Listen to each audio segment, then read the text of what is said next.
Hey guys, back at it. This is day 288 in my 1 year daily diary challenge. This challenge had started from a 100-day challenge, and those first 100 days were intuitively prompted through a meditation session. So if you want to listen into those first 100 days, please pop back and do so. If not, let's get into day 288. So today is a Wednesday. It's a school day.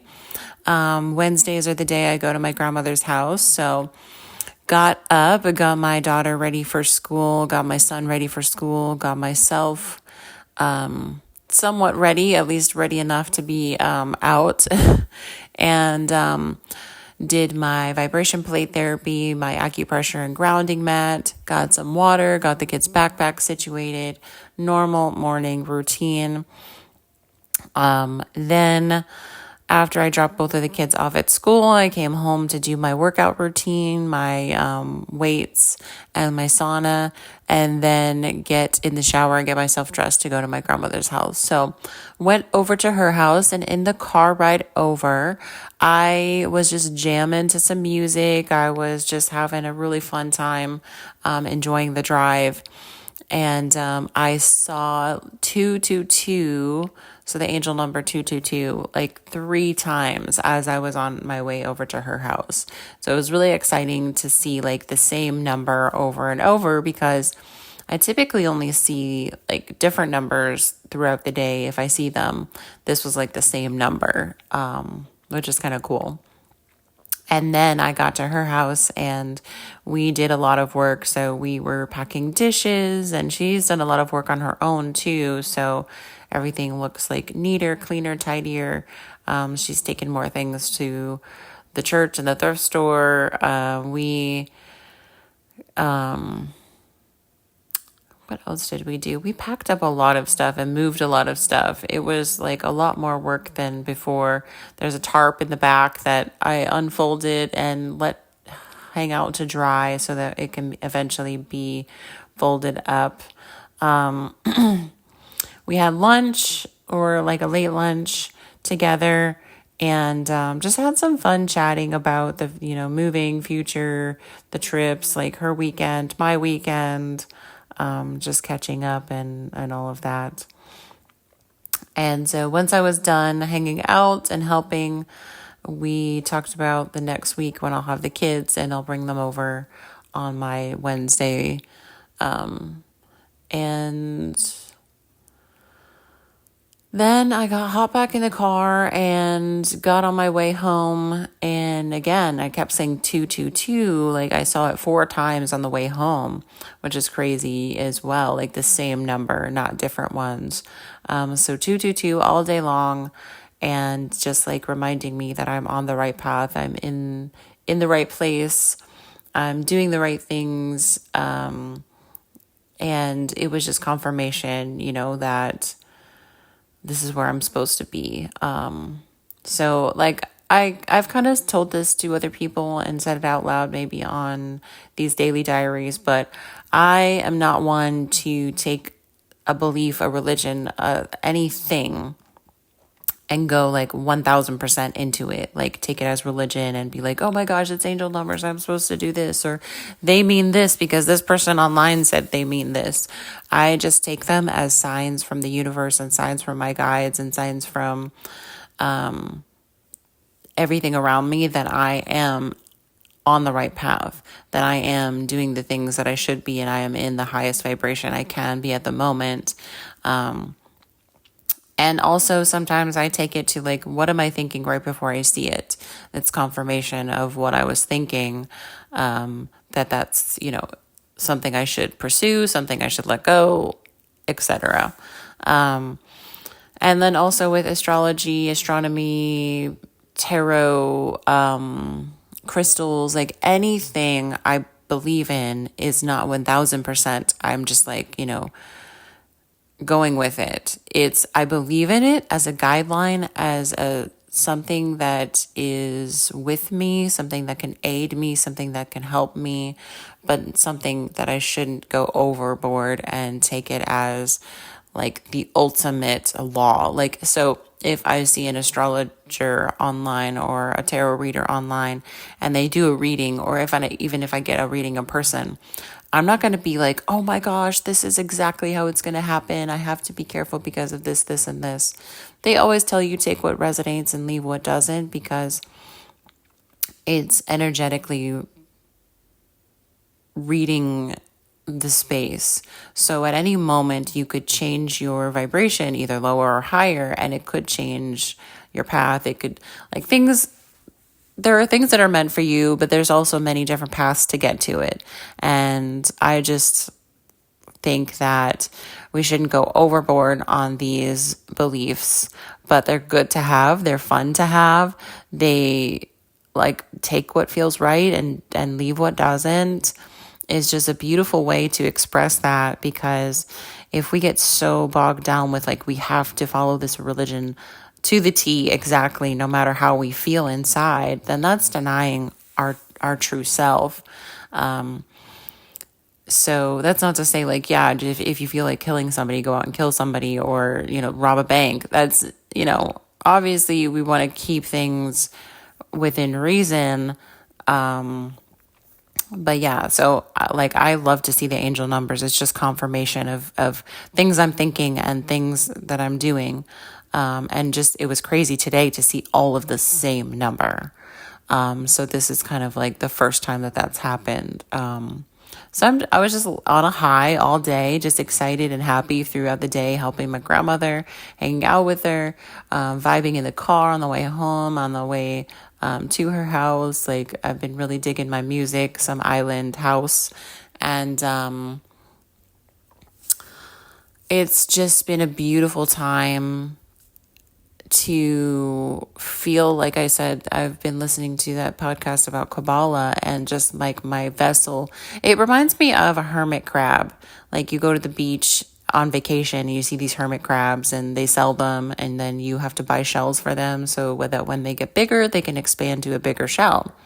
So I feel like that's us sometimes too, our vessel, us. As we grow, as we learn, as we continue to raise our vibration and be more in tune and authentic with ourselves, we are needing a new shell, a bigger shell. So what happens when you transition? The old shell starts to feel tight. It starts to feel cramped. It starts to feel uncomfortable, maybe a little bit of pain. And once you shed that and go into a new shell, that shell is a little bit looser, a little bit heavy. Like, there's different feelings of that old shell versus new shell. And that's kind of what I was thinking when he was talking about expanding your vessel and moving to a different plane and a different space. And I definitely feel that. Like, sometimes when you're about to transition to a new phase, you feel the pain, you feel the tightness, you feel like uncomfortable, and you're like, oh, this is like, why is this happening? But it's getting ready to release that old shell and get the new shell, the new vessel, the bigger one. And like the new bigger one, obviously you have room to grow. It's like bigger. And so it might feel uncomfortable in a different way because there's so much space and room. And you have to get used to that. So I've been in this space of feeling like my new vessel, feeling more like just there's so much room and empty space. And so it's been interesting for me to just like kind of settle into that. Not interesting in a bad way, but interesting in an amazingly wonderful way. Like, it's not the calm before the storm, but I do feel like that. Like, the storm is not going to be a storm.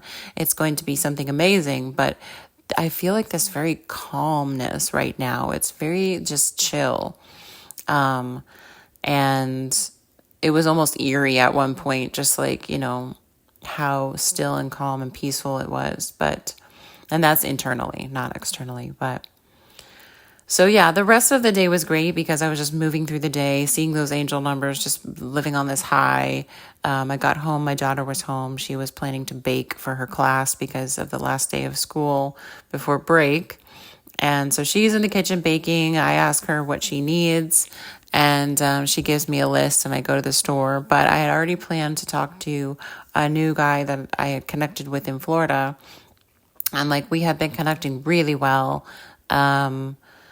So just being very open about like where we are, what we've grown up through, like it just feels like we're both on the same plane and the same space. And like I said, I'm always one to explore the doors that open. If a door opens, I'll explore it, I'll entertain it, but it doesn't mean that I have to commit to that. And like, not that I'm against commitment, but it's just like if someone comes into my life, whether it be a friendship or a romantic interest, I'm going to explore it and see like why it's there, what it's there to teach me, and how I'm going to learn, how they're going to learn, and what's the reason for this relationship or person in my life, because there are no coincidences. Everybody comes into your life for a reason, whether it's the person at the grocery store or the gas station, or on the sidewalk when you're doing your morning, walk your dog or jog, or a person at the gym, like anybody around you, whether you realize it or not, there's no coincidences, and these people are put there for a reason. So I just am very much enjoying this exploration of that. We're very, we have a lot of common interests. We have a lot of common thought processes and likes and dislikes, and just we're like, I'm very excited about this connection, and whether it just be like friends or whether it move more into a romantic connection, we'll see. And like, I have 2 weeks until I'm in Florida again, so it'll be enough time to connect and really just work out those initial kinks that can happen sometimes when you're just casually dating and you like, oh, you see somebody, you match, you make a date, you go out, and then you're like, this feels kind of funny. It's different because I'm having more time to talk and work out like who we actually are first before actually getting in person and having that date and interaction. So it was just we talked on the phone for like 2 hours, just about all kinds of things. And my daughter was baking. She was busy. She asked me for help a few times. And then I wrapped up the phone call, and my son came home from his dad's house, and he was super snuggly and lovey. And I talked to his dad for a little bit about the upcoming plans, about him having them for the weekends. And that was just a quick conversation. But so that, and then my son came, or I came in, and my son asked me if I wanted to watch a movie. And so he's been really into watching movies with me. And we picked a movie that was really funny about gnomes. And then we stayed up a little later because I was trying to hang out a little longer because my daughter was still baking. So it was a later night than normal, but we got into bed and we relaxed and chilled. And it was a long, full day, but nothing too crazy other than like all those angel numbers, the same one, and just feeling like amazing and feeling like, yes, I'm meant to be here. This is the right path. This is the right, like everything that's happening. I know this too, that everything happens for a reason and it's supposed to happen that way, but just to have like these confirmations around you that yes, we're here, we're reminding you, you're doing great. It's just, I love it. So yeah, thanks guys for being here, for listening in, for subscribing, sharing, commenting, liking, all the things or none of the things. I do appreciate every comment and every subscription because it just shows me support in a different way. I don't get paid to be here. This is just me working on my throat chakra, working on my authenticity, keeping this daily diary that's authentic, that's raw, uncut, unedited, is just like maybe a me, and accepting that, and accepting, that it's going to be put in front of thousands and millions of people that could, observe it and listen to it. So I thank you so much for allowing me to do that. Please take what resonates and leave what doesn't, because not everything is meant for everybody. But yes, if something like really hit home, definitely hold on to that and take it with you. And I will catch you guys tomorrow. Love you so much and have a great day. Peace.